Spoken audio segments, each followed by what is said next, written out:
vascaína, tudo bem com vocês? Nesse vídeo vamos falar um pouquinho, vamos destrinchar fazer uma análise completa, galera, da rodada aí do Brasileirão, beleza? Então, galerinha, nação vascaína, neste vídeo vamos destrinchar aí o Vasco no Brasileirão 2025.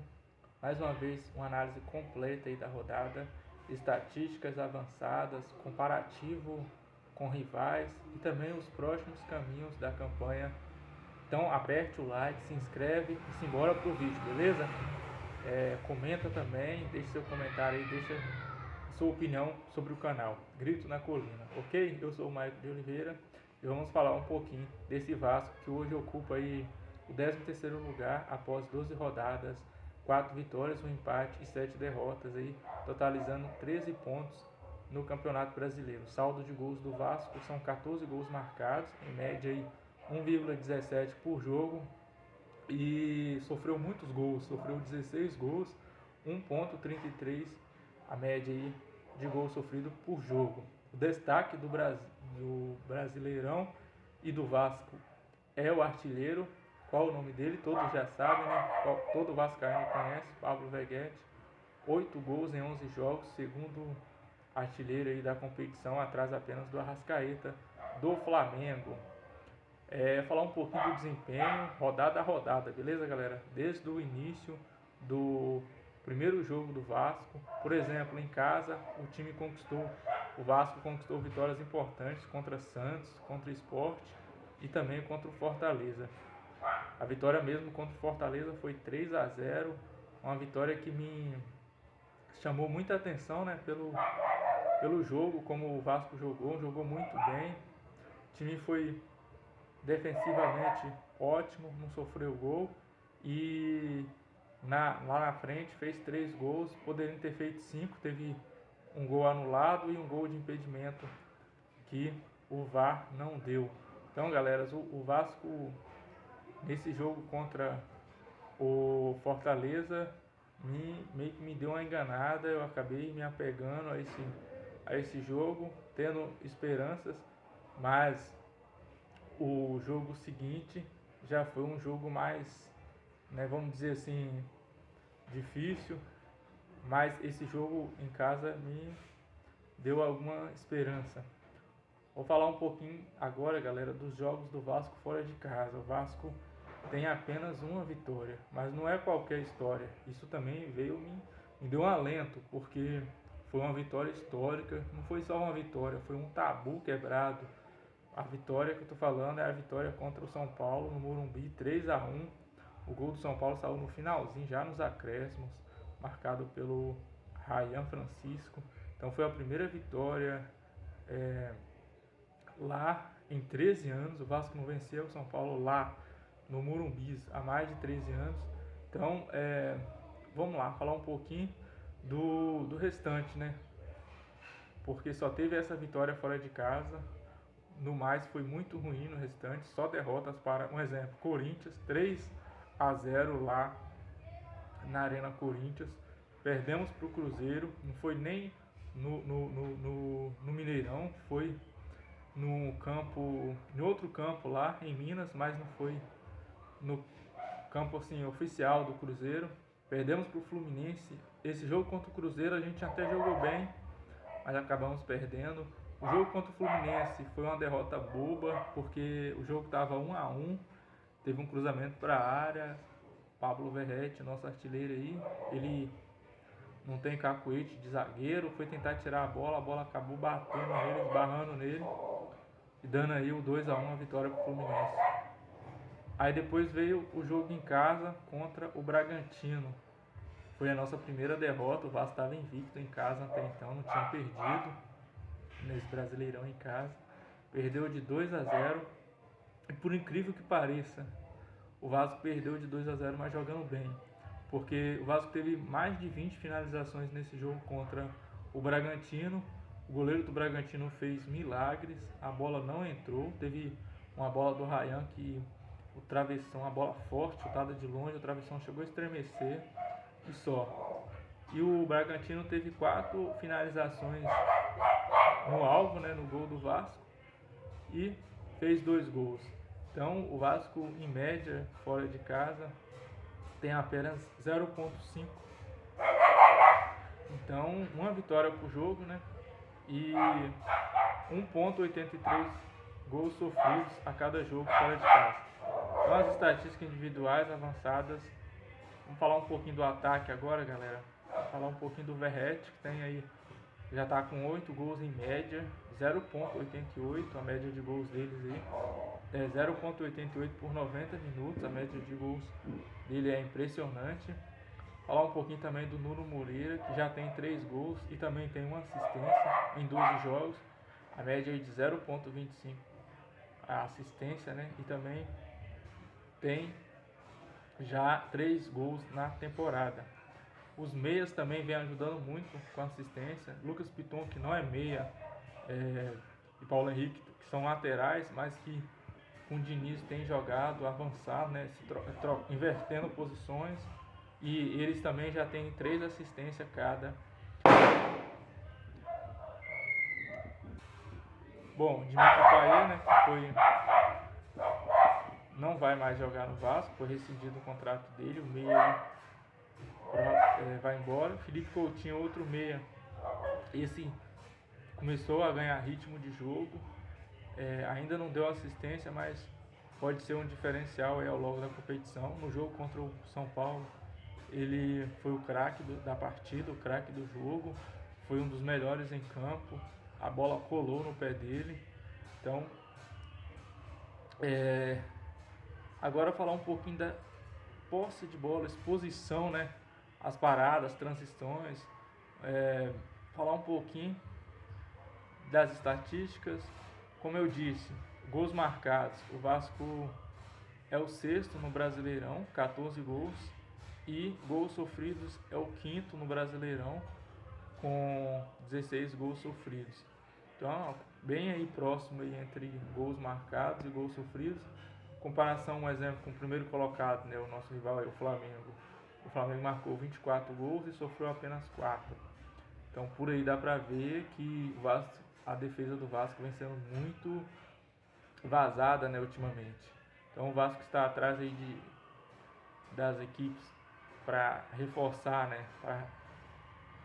O Vasco precisa de um ponta e precisa também de pelo menos mais um zagueiro e de pelo menos um volante, um primeiro volante. O Vasco está atrás das equipes de ponta, por exemplo, à frente de muitos adversários, incluindo o próprio Bragantino e Bahia, que no último jogo teve um confronto aí, Bragantino e Bahia. O Bahia venceu por 2-0 o Bragantino. Então, mas, por exemplo, esses dois aí, que são os primeiros, o Vasco está empatado com eles no número de gols. Vamos ver um pouquinho a médio prazo, a comparação com esses rivais diretos. Vamos lá, vamos começar pelo Flamengo. Por exemplo, o Flamengo tem 24 gols marcados, média de 2,18 pontos por jogo, ataque muito superior, e a defesa, o que me chama a atenção é que a defesa do Flamengo é muito sólida, apenas 4 gols sofridos em 11 jogos. O Cruzeiro, segundo colocado, tem média de 1,42 gols marcados por jogo e 0,67 sofridos, mostrando assim um equilíbrio. O Botafogo, que provavelmente vai estar na briga aí também pelo título, né? É o atual campeão brasileiro em 2024, foi campeão brasileiro, foi campeão da Libertadores. Então, ofensivamente, o Botafogo está muito semelhante ao Vasco, são 14 gols em 11 jogos, mais menos consistente defensivamente. O Bragantino, que é um rival aí direto pela vaga na Sul-Americana, no caso de em gols marcados junto com o Vasco, ele tem uma vantagem maior, por exemplo, defesas e menos gols sofridos. O Bragantino tem menos gols sofridos do que o Vasco. O Vasco é competitivo, é ofensivamente, mas é sem equilíbrio entre ataque e defesa, como por exemplo os líderes, que é o Flamengo, Cruzeiro, Bragantino e Palmeiras. Os objetivos diretos entregam mais consistência, apontando para reforços necessários. O Vasco precisa de uma transição boa defensivamente. falar um pouquinho dos fatores externos e táticos. Por exemplo, mudança de comando e alternância de treinadores atrasou a consolidação do Vasco aí de um modelo fixo, né? O Vasco que primeiro era comandado pelo Rafael Paiva, aí foi demitido, depois trouxeram o Carille, ex-Corinthians, ex-Santos, né? Atualmente estava no Santos, foi campeão pelo Santos na Série B, depois acabou indo pro Vasco e não rendeu muito no Vasco, foi demitido, chegando o nosso Fernando Diniz, que provavelmente vai ficar aí essa temporada toda. Falar um pouquinho dessa análise, né? Vale definir se o time vai jogar no 4-3-3 tradicional, com triangulações pelas pontas, ou em um 4-2-3-1 com Coutinho centralizado. Ideal aí para reforçar o meio de campo e melhorar a proteção da defesa. Falar um pouquinho do Vasco, as prioridades, né? Por exemplo, consolidar o sistema defensivo, bolas paradas, o Vasco tem tomado muito gol de bolas paradas, precisa melhorar a compactação e também a transição, diversificar opções no ataque para aliviar, tipo Verratti, buscar um centroavante reserva e pelo menos mais uns 2 meias que concluam, né? Nessa janela aí o Vasco precisa procurar aí mais um centroavante, uns 2 meias, um volante e um zagueiro bom aí para fazer frente aí com nossos Lucas, né, Oliveiras e o outro Lucas, o zagueiro lá, Maurício Lemos e o Luiz Gustavo. O Vasco precisa ganhar jogos fora de casa. O Vasco tem uma partida, ganha só contra o São Paulo fora de casa, então precisa... Por exemplo, é improvável neste campeonato o Vasco brigar pelo título, por exemplo, do Campeonato Brasileiro. O título da Sul-Americana é factível, o Vasco já está nas oitavas de final, dá para ganhar. Agora, Copa do Brasil também é factível, o Vasco vai pegar o CSA, então tudo indica que pode passar e chegar pelo menos à semifinal. Não sei, provavelmente as quartas de final já vai ser mais um time de primeira divisão, né? Aí são 2 jogos, mas tudo pode acontecer. Então o Vasco pode chegar aí, quem sabe, beliscar aí, né, um vice-campeonato ou até chegar à final aí, já que os grandes estão lá também na Copa do Brasil, né? Falando aí de Flamengo e Palmeiras, os dois e Botafogo, né? Os 3 bichos papões aí do Campeonato Brasileiro. O Botafogo, por exemplo, levou recentemente a Libertadores e o Brasileirão. Na temporada passada foi o Palmeiras, na outra temporada foi o Flamengo levou a Copa do Brasil.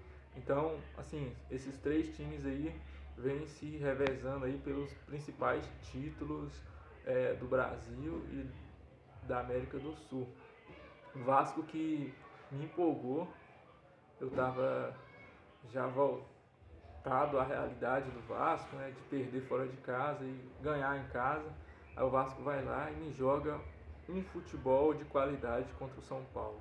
O jogo que o Vasco jogou contra o São Paulo foi um lindo jogo, toque de bola, o goleiro, por exemplo, Léo Jardim, que é um goleiro que não consegue sair bem com os pés, me surpreendeu pegando a bola, fazendo até lançamentos pro lateral Paulo Henrique, pro lateral Piton e acertando os lançamentos. Isso quer dizer que foi treinado, né? O treinador Fernando Diniz, sim, treinou o Léo Jardim para que consiga fazer esse espaço. Nos jogos anteriores, por exemplo, o Léo Jardim o Vasco sofreu até gol assim, que o Léo Jardim foi tirar a bola foi pro lateral, e foi até no jogo contra o Corinthians, que o lateral cobrou o lateral rápido, e a bola foi lançada pelo Memphis Depay, que deu uma cavadinha, fazendo aí o primeiro gol do Corinthians, e causando ao longo, né, do jogo todo uma derrota lá. Claro, o Vasco estava com um time meio mesclado, era quase um time em reserva, mas o Vasco perdeu de 3-0 lá na arena do Corinthians, que teoricamente perder lá pro Corinthians é normal, mas do jeito que perdeu, o Vasco poderia ter perdido até mais gols, 5 ou 6 gols, porque o time do Corinthians perdeu muitos gols. Então, assim, esse jogo contra o São Paulo, eu gostei porque o São Paulo praticamente não. O São Paulo não chegou no ataque, o Léo Jardim não fez uma defesa impossível, uma defesa difícil. A bola mais difícil que teve realmente foi a bola que foi gol, a do Ryan Francisco, que bateu muito bem na bola, firme. Um vacilo do Pumita, que entrou no lugar do PH. O PH estava muito cansado, até caiu no gramado.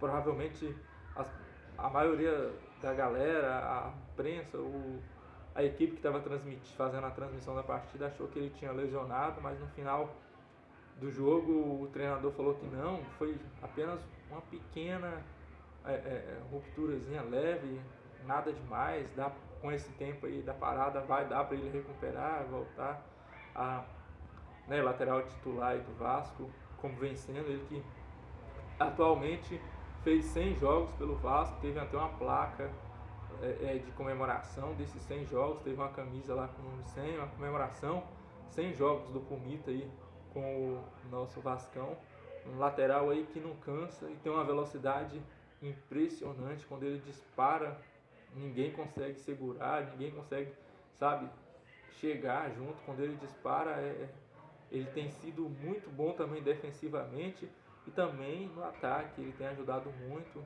Alguns gols o Verratti vem fazendo através dos cruzamentos dele, e também ele leva perigo, ele junto com o Ryan ali, é uma preocupação para qualquer defesa de qualquer um desses times aí no Campeonato Brasileiro ou na Copa do Brasil ou da Conmebol Sul-Americana.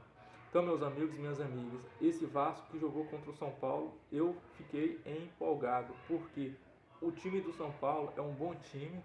Lembrando que o time do São Paulo não havia perdido assim nesse placar tão grande de 3. O time do São Paulo era um time que, quando não ganhava, empatava. Um time muito defensivamente muito forte. E o time do Vasco, ele pressionou bastante o São Paulo lá na frente. O São Paulo não conseguia sair jogando.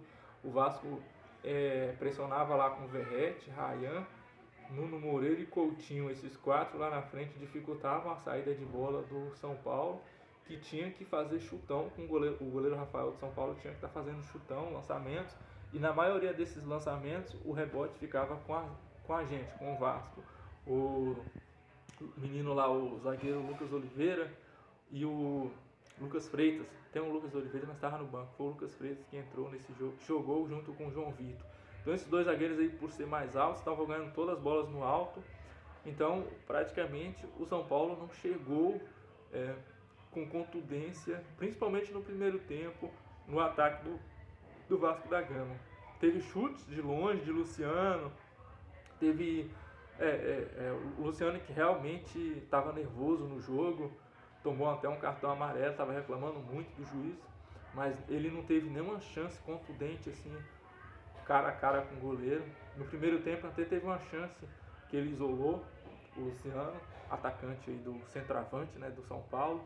Mas assim, o São Paulo também não teve alguns jogadores, né, que teoricamente, se tivesse em campo, poderiam estar fazendo a diferença para o São Paulo, que é o Lucas e o Oscar. São jogadores pensantes, né, jogadores que pensam o jogo, que para a bola, que pode tirar aí um coelho da cartola com um passe lindo, colocando aí um cara na cara do gol, assim como é o Coutinho. Então esses dois jogadores estão lesionados, eu acho. Acredito que esses jogadores estão machucados. Acho que não tem nem previsão desses jogadores voltarem depois das férias. Esses 10 dias aí, né, que os times brasileiros pararam para essa Copa do Mundo de futebol de clube, né, em que estão lá Fluminense, Botafogo, Palmeiras e Flamengo. Então, assim, outra notícia aqui é o Soteldo, né, galera, que foi contratado aí pelo Fluminense a peso de ouro. O Fluminense que também, assim como o Vasco, não tem muito dinheiro para investir. O Fluminense tirou da onde não tinha e investiu em Soteldo. E a notícia é que Soteldo está machucado. Chegou lá machucado, não vai poder jogar. Então não vai poder ajudar o Fluminense aí. Foi uma ducha de água fria aí para os tricolores, nossos co-irmãos aí. Mas falar um pouquinho do nosso Vascão, eu me empolguei bastante nesse jogo contra o São Paulo. Eu me vi acreditando que o Vasco sim pode beliscar aí, por que não? Uma vaguinha aí, né, na Sul-Americana de novo. fazer uma temporada tranquila nesse ano de 2025, sem sustos. O Vasco agora está em 11º colocado, 13 pontos, longe daquela zona da confusão ali. Já pensou? O Vasco entrasse aí, perdesse para o São Paulo e entrasse na zona do rebaixamento. Imagina como seria a pressão para jogar, né, principalmente em São Januário. Agora não, agora com essa vitória, com esse fôlego aí, o Fernando Diniz vai poder preparar mais esse time. E pensa bem, meus amigos vascaínos do Grito, do nosso canal aqui, Grito na Colina. Lembrando que você, se não se inscreveu aí no canal, você que chegou agora, se inscreve, dá o seu like aí, senta o dedo no like, comenta, compartilha, deixa a sua opinião também, eu quero te ouvir sobre esse time do Vasco. Você acredita que pode ir longe? Você acredita que foi uma derrota inusitada, que esse time, esses jogadores não têm qualidade para ir mais longe, que o Vasco vai mesmo brigar para não cair de novo? Comenta aí, deixa a sua opinião, o que você está achando do comandante aí, Fernando Diniz. Você acha que Fernando Diniz pode tirar leite de pedra? Fernando Diniz pode fazer milagre com esses jogadores do Vasco? Lembrando que Fernando Diniz, além de treinador, também é psicólogo, e ele fala muito bem. A maioria dos jogadores que trabalham com ele elogiam ele. Diz que o Fernando Diniz tem uma forma de treinar, não só de treinar, mas de falar, de conversar com os jogadores. Olha o exemplo do Ryan, o nosso atacante Ryan aí, que antes do Diniz era um jogador aí que a torcida do Vasco estava pegando no pé, era um jogador do Vasco que a torcida queria que vendesse, que emprestasse, não servia, um jogador que todos os comentaristas elogiavam, que dizia que na seleção brasileira de base era um futuro, era um garoto muito promissor, um cara que na base, os comentaristas que faziam transmissão dos times da base do Vasco elogiavam muito. E acabamos com o Fernando Diniz vendo aí o garoto desbrotar aí, nasceu um novo Ryan, e estamos desfrutando aí desse Ryan que vai para cima, que dribla, que tem um arranque, tem uma força muito forte. Quando ele arranca, o zagueiro provavelmente ou faz a falta ou faz o pênalti. Ele é um cara muito decisivo, então tem feito gols aí, já são 3 gols dele na temporada. Atualmente o Fernando Diniz tem encorajado ele, tem repetido para ele continuar, mesmo se ele errar, para ele continuar tentando, chutando, acreditando, driblando, indo para cima. Ele também é um cara que ajuda, volta para marcar, muito polivalente, um jogador que a diretoria iria negociar ele. Fernando Diniz pediu para não negociar, para deixar o jogador, para que o jogador venha desfrutar aí com o Vasco, para fazer mais gols.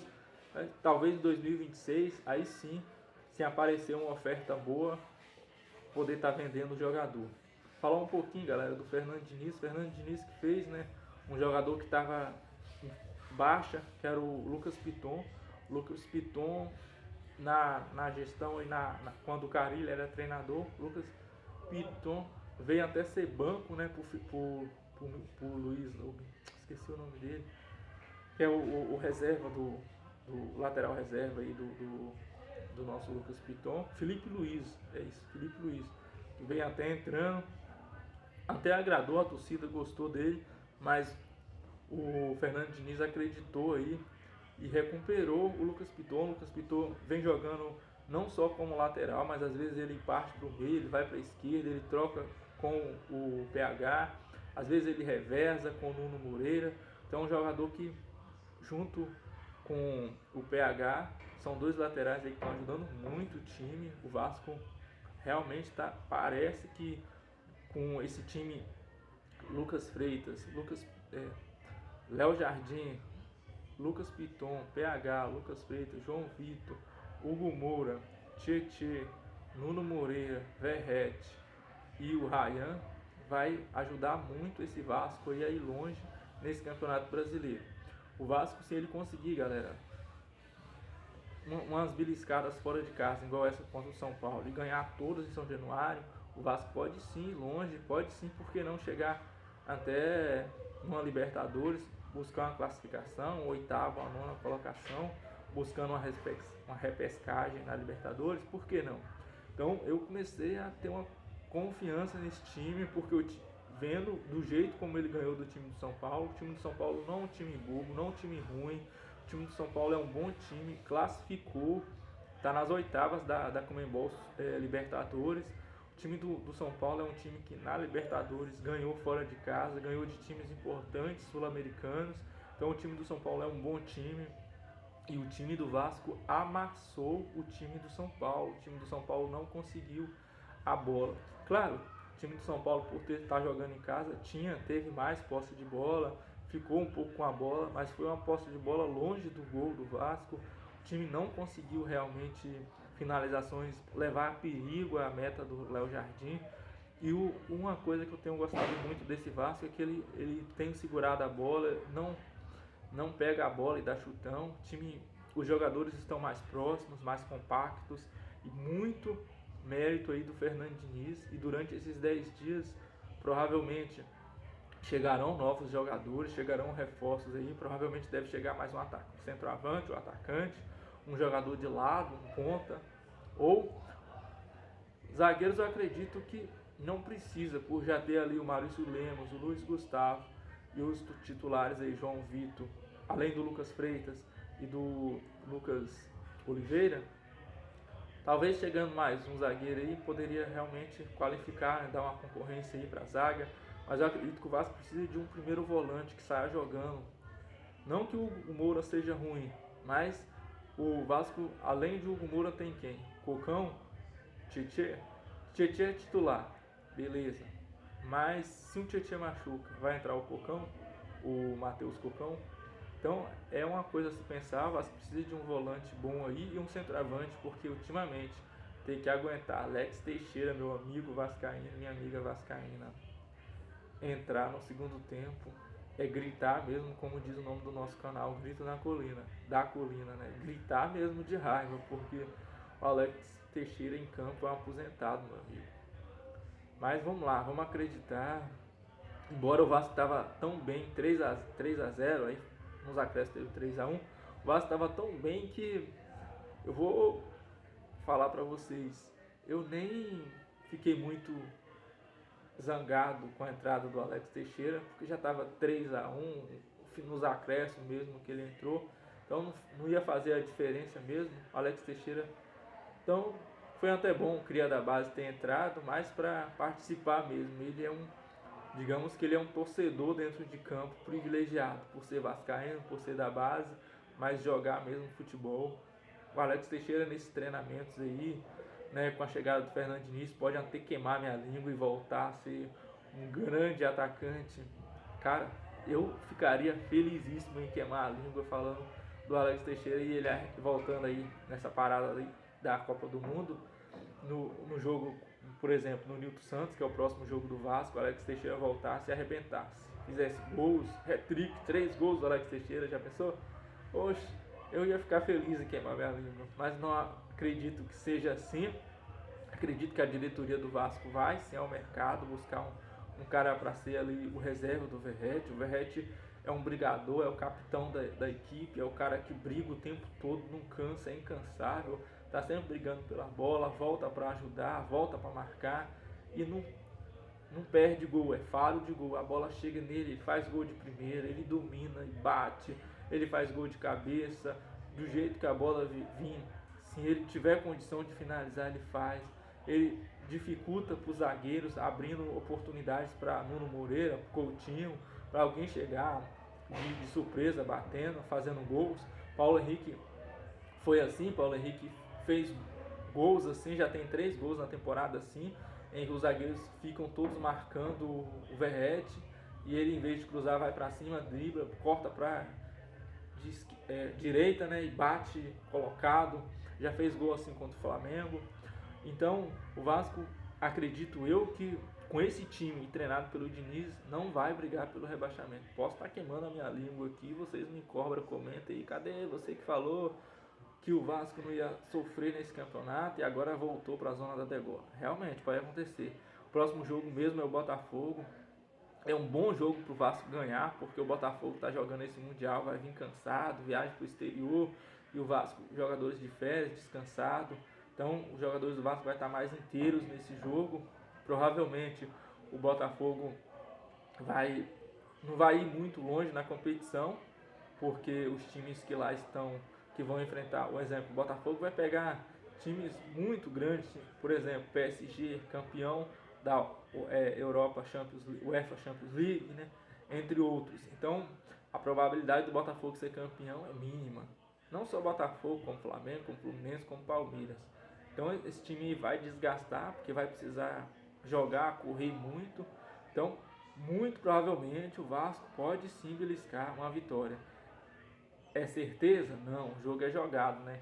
Então é 11 a 11 ali, quando tiver os 11 ele contra 11 ali, o jogo é disputado, jogado, o time do Botafogo é um bom time, mas o Vasco, com esse time que ganhou do São Paulo, tem tudo sim para vencer o Fogão lá e se distanciar ainda mais aí daqueles últimos colocados, se aproximando dos 10 primeiros da tabela. Beleza, meu amigo?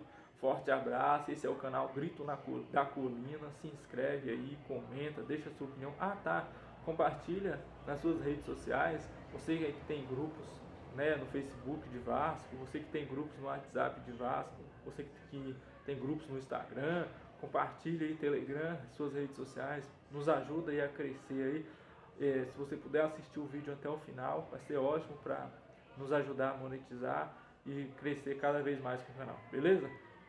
Forte abraço, até a próxima, valeu, tamo junto.